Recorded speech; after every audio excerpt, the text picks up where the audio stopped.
Hello, dear friends, my dear students, and welcome back to my YouTube subject and verb agreement by Ratan sir. So, in our last previous video, we had learned about the subject and verb agreement. Why it is so important to have the complete knowledge about the subject and verb agreement. So, what is the subject and verb agreement? So, today let me discuss this thing with you and let me explain it to you. So, subject and verb agreement क्या होता है? So subject and verb agreement सबसे पहली बात जो होती है उसको हम देखेंगे कि we are going to cover about कि ये जो चीज होती है कि जो हमारा सब्जेक्ट एंड वर्ब एग्रीमेंट क्या होता है। सो यहाँ पर आप देख रहे हैं agreement in numbers and person, है ना। Your verb and your subject should be in the agreement in number and person.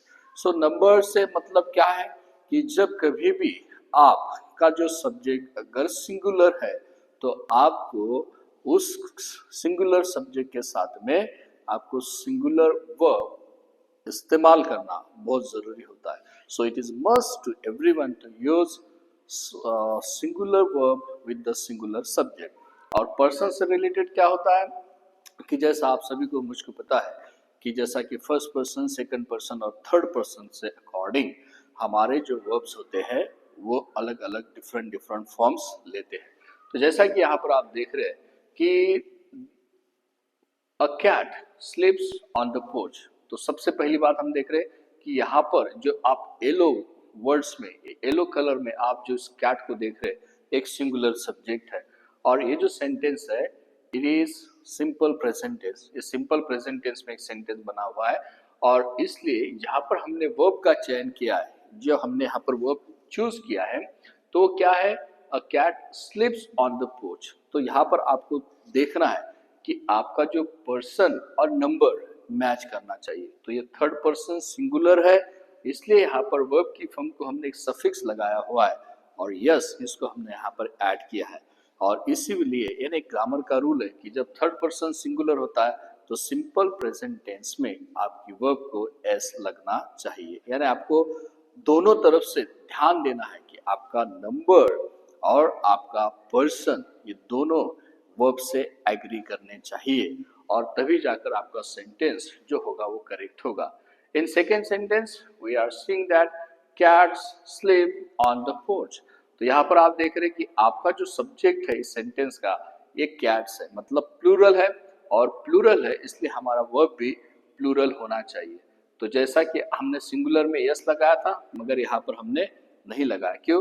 क्योंकि प्लूरल में हम और थर्ड पर्सन हो या फर्स्ट पर्सन हो या सेकंड पर्सन हो मगर प्लूरल है तो प्रेजेंट टेंस में हम वर्ब को यस और यस इस सफिक्स को नहीं लगाते हैं। सो अब आगे बढ़ेंगे। जैसा कि हमको आपको पता है कि there are some main primary auxiliary verbs. तो प्राइमरी ऑक्सिलरी वर्ब्स ये नंबर और पर्सन के अकॉर्डिंगली बदलते जाते हैं, चेंजेस होते जाते हैं। तो जैसा कि आप देख रहे हैं कि I am well, she he is well. तो जैसा ही फर्स्ट पर्सन की बात की तो हमने एम इस ऑक्सिलरी वर्ब का इस्तेमाल किया। शी, ही और इट को जब हम बात करेंगे तब हम यह इस ऑक्सिलरी वर्ब का इस्तेमाल करेंगे। दे, यू, वी, इनके साथ में हम आर इस वर्ब को इस्तेमाल करने जा रहे हैं या करेंगे। सो ये बहुत महत्वपूर्ण बात होती है। तो यहाँ पर हमने पहली महत्वपूर्ण बात सीखी कि agreement in number and person. So your verb should be in the agreement with person and number. So this is the first rule for the subject and verb agreement. अब जिस दूसरे चीज की हम बात करने जा रहे हैं वो दूसरी बात है हमारे जो सेंटेंस जो स्टार्ट होते हैं हियर एंड देयर से, है ना।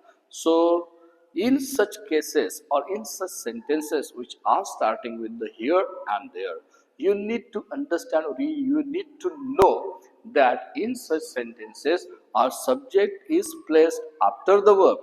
तो इसमें क्या हो जाता है कि आपका जो सब्जेक्ट है ना, जैसा कि एक नॉर्मल सेंटेंस में सब्जेक्ट पहले आता है फिर वर्ब आता है, मगर जो सेंटेंसेस जो हियर और देयर से स्टार्ट होते हैं उनके अंदर में उस ऐसे सेंटेंस में हमारा जो सब्जेक्ट होता है वो वर्ब के बाद में होता है और इसलिए जब आप कभी भी आपके ऐसे सेंटेंस में वर्ब को इस्तेमाल करने जा रहे हैं, सो वो हियर और देयर पर डिसाइड नहीं होगा, मगर जो आप सब्जेक्ट लेने वाले हो, if it is a singular, so your verb should be singular. और अगर आपका सब्जेक्ट प्लूरल है, तो आपका वर्ब भी ऑब्वियसली प्लूरल होना चाहिए। फॉर एग्जाम्पल देखिए, यहाँ पर आपको एक बंदा दिख रहा है कि जिसके हाथों में ढेर सारी किताबें को आप दिख रहे हैं, और फिर ऐसे सेंटेंस को बनाने के लिए, स्ट्रक्चर करने के लिए देखिए क्या यहाँ पर दिया गया है, here are the books you order. तो यहाँ पर here are the books you order, तो आप देख रहे हैं यहाँ पर कि यहाँ पर आर जो है, हमारा जो वर्ब है, ये पहले आया है, और फिर जो हमारा जो सब्जेक्ट है उस वर्ब के बाद में आया। तो फिर जब कभी भी आप ऐसे हियर और देयर के साथ में सेंटेंस बनाने जाओगे, तो आपको ध्यान रखना है कि which subject you are going to use, according to that, on that basis you need to use singular और प्लूरल वर्ब। सो यहाँ पर देखिए, और आपको एक एग्जांपल मैं दिखा रहा हूँ कि यहाँ पर आपको एक काऊ का पिक्चर दिख रहा है ना। सो देयर इज अ काऊ, सो वहां पर एक काऊ है, और इसलिए there is a cow in the field. अगर हमारा सब्जेक्ट सिंगुलर है, इसलिए हमने वर्ब का भी चयन करते समय सिंगुलर वर्ब को इस्तेमाल किया है। So in this second rule we have learn about how to use the verb in the sentences which are getting started with the here and there. In such sentences, you need to understand our subject is placed after the verb, and so it is very important that we should use singular or plural verb according to our subject. So ये हो गया हमारा second rule. आइए third rule की हम बात करते हैं।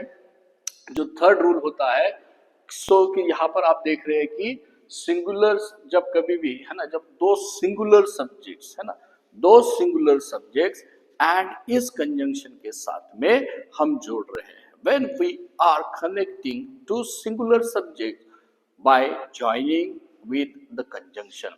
तो जब कंजंक्शन के साथ में एंड इस कंजंक्शन के साथ में इनको जोड़ा जाएगा, तो ऐसे स्थिति में आपको क्या करना है, which verb you are going to use. So what the rule says, तो ग्रामर का रूल क्या कहता है कि रूल हमें स्पष्ट रीति से बताता है कि हमें प्लूरल वर्ब का इस्तेमाल करना है when we are connecting to singular subjects by the conjunction और with the conjunction, and in such cases we need to use plural verb. So example के लिए आपको यहाँ पर दो मित्र दिख रहे हैं, दो फ्रेंड्स यहाँ पर है, टू फ्रेंड्स है, और जिनका नाम हमने रमेश और गणेश रखा है। So Ramesh and Ganesh are friends. तो रमेश और गणेश, मैंने ऐसा नहीं कहा कि Ramesh and Ganesh is friend, हमने कहा कि Ganesh and Ramesh are friends. So it is very important. तो आपको ये समझ लेना है कि जब कभी भी दो सिंगुलर नाउन या सब्जेक्ट आप कनेक्ट कर रहे हैं एंड इस कंजंक्शन के साथ में, in such case you need to use plural verb. Okay, तो मैं आशा करता हूं कि आपको ये बात समझ में आ गई है, और आप इस ग्रामर रूल के साथ में बने रहोगे, और इस ग्रामर रूल को आप अपने सेंटेंस में ध्यान रखकर इस्तेमाल करने जा रहे हो।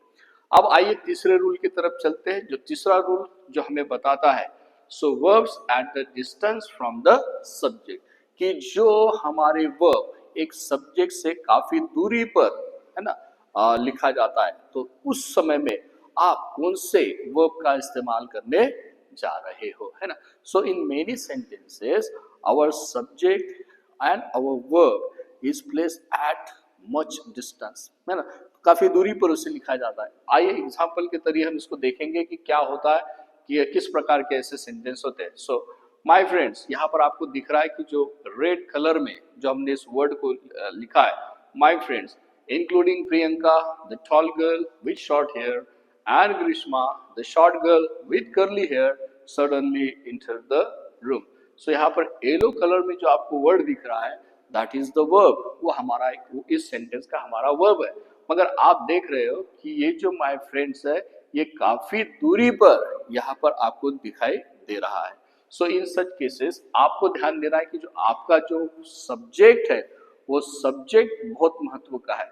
तो जो नाउन है ना या प्रोनाउन आपके वर्ब के पास में आ रहा है, that is we are not going to get, है ना, हम उसके तरफ ध्यान नहीं देंगे, मगर जो सब्जेक्ट है उस सब्जेक्ट की ओर हम ध्यान देंगे और उसी के अकॉर्डिंग हमारा जो वर्ब है उसको हम चूज करेंगे। तो यहाँ पर प्लूरल है, इसके लिए यहाँ पर हमारा वर्ब भी प्लूरल आया है।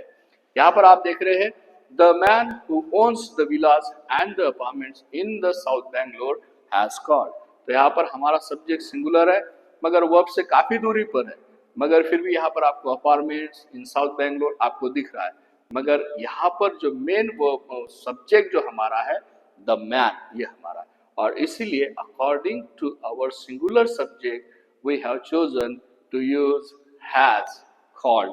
तो ये जो सिंगुलर वर्ब है हैज, इसको हमने यहाँ पर इस्तेमाल किया है। कि आई होप कि आपको ये जो वीडियो है ये बड़ा ही इंफॉर्मेटिव आपके लिए साबित होगा और इन रूल के जरिए आप बहुत सारे आपकी जो प्रॉब्लम्स है, समस्या है वर्ब और सब्जेक्ट एग्रीमेंट की, आप इसको सॉल्व कर दोगे। So thank you very much for watching this video. Keep watching my videos. I request all of you to subscribe to my channel. Please press the bell icon over there that you may get or receive my new fresh videos on notification, and please share it with your friends, relatives, and tell others also to subscribe my channel. I need your support, so I hope you will give me support. You will support me. So once again, thank you very much and keep watching. All the best to all of you.